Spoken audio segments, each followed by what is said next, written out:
I mean, I don't know exactly like what you're going to be comfortable talking about, but everybody keeps saying that you were the trigger man. Is that accurate? Next question. Why did he end up getting shot anyway? I just feel like, I don't know, we was just kids, being kids. The dude who allegedly took out Pop Smoke has reportedly been caught slipping by some New York street dudes. And we ain't talking about just anybody. This is the same cat who dodged a life bid because he was too young when everything went down. For months straight, homie was moving wild, reckless, disrespecting Pop Smoke all over the internet, talking crazy, and even hitting up podcasts, running his mouth about the whole situation like nothing could ever touch him. But word on the street is that swagger didn't hold up too long, because once people caught wind of what he was on, the streets made their move. And if that wasn't already crazy enough, what ended up happening to the brother of the other shooter made everything even more intense. Dude was found at the beach, tucked inside a barrel. This whole thing sounds unbelievable, but it's what everybody's buzzing about right now. Let's get into it. So look, for anybody who ain't hip to the full story, let me put you on game real quick. February 19th, 2020. That's when the rap game lost Pop Smoke, one of the most gifted young artists Brooklyn had seen in years. Pop Smoke was known by some of the biggest names in the business, like Nicki Minaj and 50 Cent. His murder has stunned fans everywhere. Bro was just 20 years old when he got killed during a break-in at a Hollywood Hills residence. The whole thing was devastating, man. Pop was on track to be the next superstar, and in an instant, he was taken from us. 5 individuals ended up getting locked up for his murder. Most of them were teens, straight-up kids who thought they were pulling off an easy robbery. But one of these cats, the one everyone's been pointing to as the shooter, he was only 15 when it happened. So when he eventually copped to the killing in juvenile court, they couldn't give him life. Instead, he got placed in a youth facility until age 25. That's all. No life behind bars. No real punishment that matches what he actually did. Jump ahead to when he got released, and this is where things get absolutely insane. This dude really believed he could just step back into the world and do whatever he pleased. He figured since he did his short youth bid that everything was straight. But New York had different energy waiting for him. Believe that. Trust me on this one. And before we dive into what went down with the killer, let me put y'all on to why Pop Smoke's death affected people so deeply. This wasn't just another rapper getting murdered. Pop Smoke was literally transforming New York's hip-hop sound. He pushed Brooklyn drill into the mainstream like nobody else had done. Tracks like Welcome to the Party, Dior, and For the Night weren't simply bangers. These were certified anthems that had the entire city vibing. Pop had that distinct voice, yo.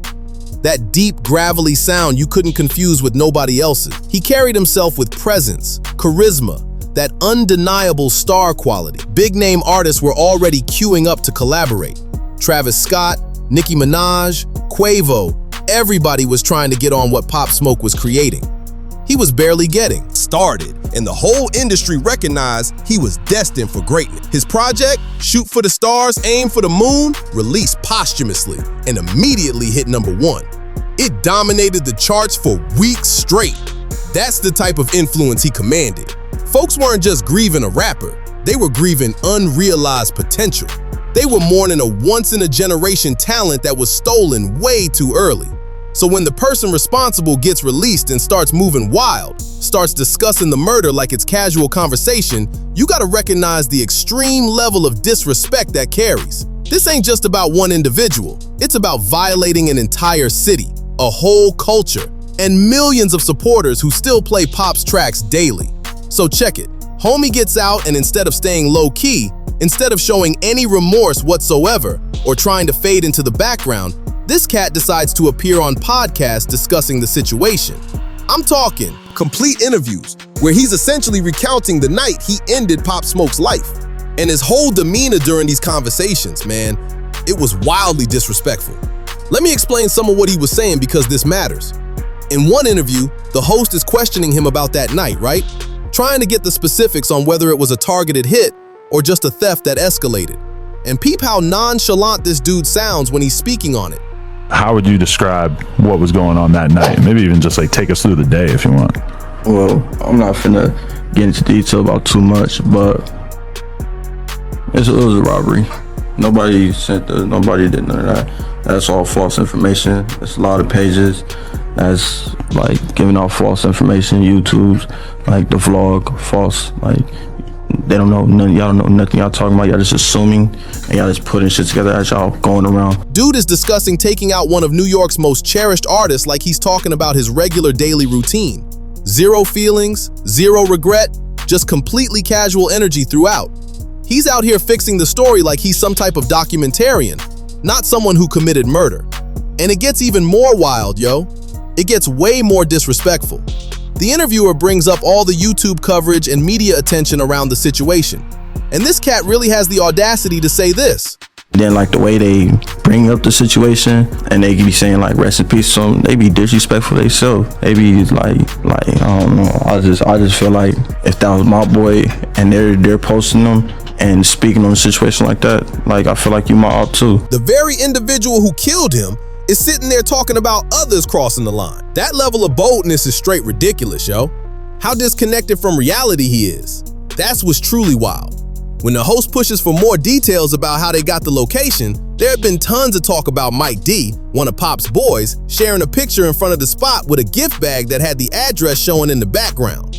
There was, a bag with an address that was posted online. There was a photo of him and his friend where you could see the address in the background. Is a lot of that not true? It's just people putting shit together after the fact? Oh, that part I can't speak about because I don't know how the address got. I don't know that part. So I can't even speak on that. I'm not finna share like I've probably seen one picture of him before and like I thought he was a model. I was like, you got a good modeling career going on. I mean, I thought he was just on that route, but then all this happened. I'm like, he thought Pop Smoke was just some fashion industry person.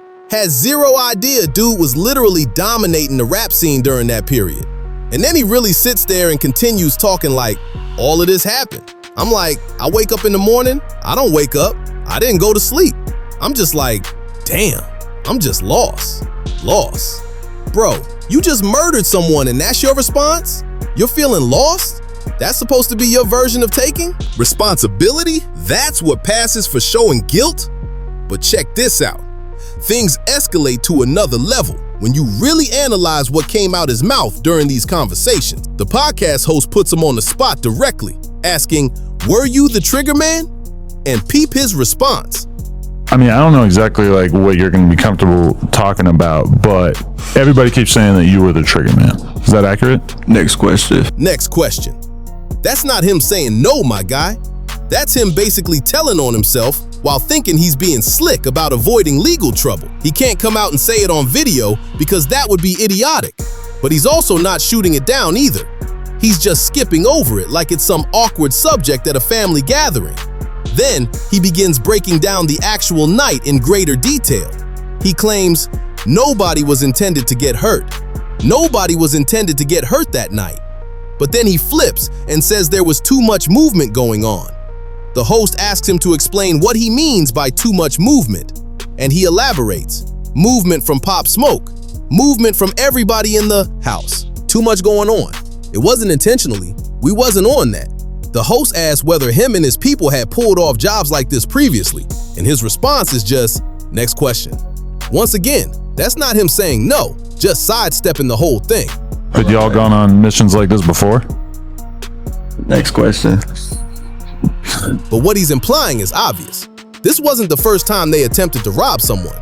These dudes were really moving like that, believing they could just run up on people and everything would go smooth. When questioned whether they had any connections to anyone inside the spot that night, or if somebody set Pop up, he said this. Nobody backdoor, nobody. That female, I can't speak too much on that, but her, she don't know what she's talking about. So he's addressing the setup rumors, but doing it in the most offensive manner possible. He's discussing everything like he's performing some public service by clarifying facts, not like he's the reason someone's life ended. But here's where things really crossed the line, and this is what made people snap.